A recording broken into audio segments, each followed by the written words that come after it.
वंशाकल्पतरुभिक्षा कृपा सिन्धुभैव च पतितनाम पावनेभ्यो वैष्णव्यो नमो नमः। जय श्री कृष्ण चैतन्य प्रभु नित्यानंदा श्री अद्वैत गदाधर श्रीवासादि गौर भक्त वृंदा। हरे कृष्ण कृष्ण कृष्ण हरे हरे, हरे राम राम राम हरे हरे। तो आप सभी को विजया एकादशी की बहुत बहुत शुभकामनाएं। तो आइए सुनते हैं एक बहुत ही पौराणिक कथा।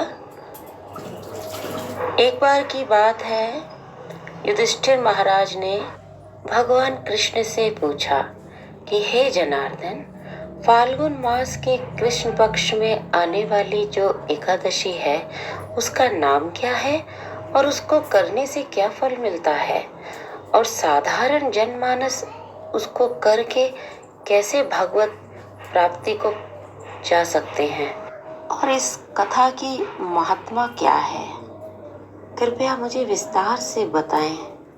भगवान कृष्ण मुस्कुराए और बोले, हे राजन, फाल्गुन मास के कृष्ण पक्ष में जो एकादशी आती है उसका नाम है विजया एकादशी। और इस एकादशी को करने से जितने भी आपकी भौतिक इच्छाएं हैं वो सब पूर्ण होती है, और उसके होने के बाद जब आपकी मृत्यु होती है तो आपको आध्यात्मिक जगत भी मिलता है।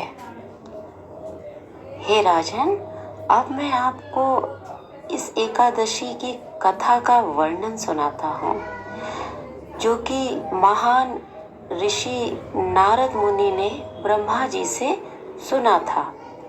तो एक बार की बात है, नारद मुनि ब्रह्मा जी से बोले कि हे पिताश्री, कृपया आप मुझे बताएं कि विजया एकादशी का पालन करने से क्या लाभ होता है और इसको कैसे किया जाता है। ब्रह्मा जी मुस्कुराए और बोले, हे पुत्र, यह बड़ी ही प्राचीन एकादशी है।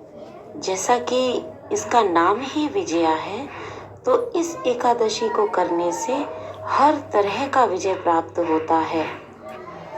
एक बार की बात है, श्री रामचंद्र अपने भाई लक्ष्मण और पत्नी सीता के साथ पंचवटी में वास कर रहे थे। एक दिन वहां पापी रावण आया और वह सीता माता को हरण कर ले गया। तो अब रामचंद्र जी एक साधारण मनुष्य की भांति यहाँ वहाँ भटकने लगे और अत्यंत ही व्याकुल हो गए। जैसा कि आप जानते हैं कि भगवान तो लीला कर रहे थे। भगवान श्री राम सामान्य मनुष्य की तरह जब बड़े ही व्याकुल हो गए और माता सीता की खोज करने के लिए निकल पड़े, तो उनको रास्ते में जटायु मिले, और जटायु ने भगवान श्री रामचंद्र जी को सीता माता का सारा वृत्तांत कह सुनाया कि कैसे रावण उनको हर के ले गया। इसके पश्चात जटायु भगवान श्री रामचंद्र जी के गोद में ही अपना दम तोड़ दिए और सीधा बैकुंठ को चले गए।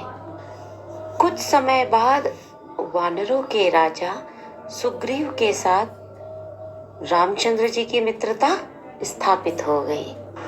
अब सुग्रीव अपने वानरों के साथ और वन के भालुओं के साथ मिलकर एक बहुत बड़ी सी सेना तैयार की युद्ध करने के लिए। अब श्री रामचंद्र जी ने हनुमान जी को सीता माता की खोज करने के लिए लंका भेजा। जहां वह लंका पहुंच के सीता माता को हनुमान जी ने राम का दिया हुआ अंगूठी दिया और उनका संदेश भी पहुंचाया कि शीघ्र ही प्रभु आएंगे आपको लेने। वापस लंका से जब वे श्री रामचंद्र जी के पास गए तो उन्होंने अशोक वाटिका में रह रही बड़ी ही दुखी अवस्था में सारा सीता जी का वृत्तांत कह सुनाया। इतना सुनते ही भगवान रामचंद्र बिना विलंब किए शीघ्र ही दक्षिण की ओर समुद्र की ओर निकल पड़े। जब श्री रामचंद्र जी सेना को लेके समुद्र तट पे पहुंचे तो उन्होंने देखा कि बहुत बड़ा समुद्र है और इस इतनी बड़ी विशालकाय सेना को समुद्र पार कराना बहुत बड़ी चुनौती है। उस समय श्री रामचंद्र जी से लक्ष्मण जी ने कहा कि हे प्रभु, आप तो सर्वज्ञ ज्ञाता हैं। यहाँ से लगभग 4 मील दूर दालभाग्य ऋषि का आश्रम है। हमें अवश्य ही उनके पास जाना चाहिए। वह अवश्य ही इस समस्या का कोई ना कोई रास्ता जरूर बता देंगे। लक्ष्मण की बात सुनकर श्री राम और लक्ष्मण दोनों लोग दालभाग्य ऋषि के आश्रम में पहुंचे और वहां जाकर दोनों ने ऋषि को दंडवत प्रणाम किया और अपनी समस्या सारी कह सुनाई। ऋषि जो कि जानते थे ये तो स्वयं भगवान श्री रामचंद्र जी हैं, फिर भी उन्होंने मर्यादा पुरुषोत्तम रामचंद्र जी को यह बताया कि हे प्रभु, आपको मैं एक ऐसा व्रत बताता हूँ जिसको करने से आपकी विजय प्राप्ति होगी और रावण को आप परास्त कर सकेंगे। आपकी ख्याति दशों दिशाओं में गूंजेगी। तो फाल्गुन मास के कृष्ण पक्ष में आती है ये विजया एकादशी। इसको करने से आपकी विजय निश्चित है। इस तरीके से ब्रह्मा जी ने नारद को यह कथा सुनाते हुए कहा कि हे नारद, इस प्रकार श्री रामचंद्र जी ने इस व्रत का पालन किया और अपनी विजय पताका की जय घोष करी, रावण का संहार किया और सीता को वापस घर ले आए। तो इस तरीके से जब रामचंद्र जी ने अपने व्रत का पालन करके और एकादशी का व्रत करके अपनी विजय पताका को लहराया, तो ठीक वैसे ही हम भी कलयुगवासी भी अपने इस व्रत का पालन करके और अपने लोभ, मोह, क्रोध, अहंकार पे विजय प्राप्त कर सकते हैं, जो कि आज के टाइम में ये किसी रावण से कम नहीं है। तो आप भी इस एकादशी का पालन कीजिए और हाँ, 16 माला का जप नहीं, 25 माला का जप करिए, क्योंकि एकादशी है।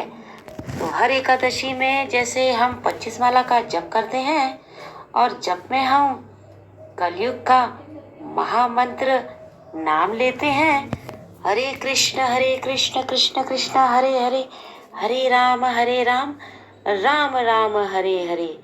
तो आप सभी कोई ऐसे ही माला का जाप करिए और अपने निकट के इस्कॉन मंदिर में जाइए, दर्शन कीजिए, आरती कीजिए, कथा कीजिए, श्रवणम कीजिए और भक्तों का साथ रखिए।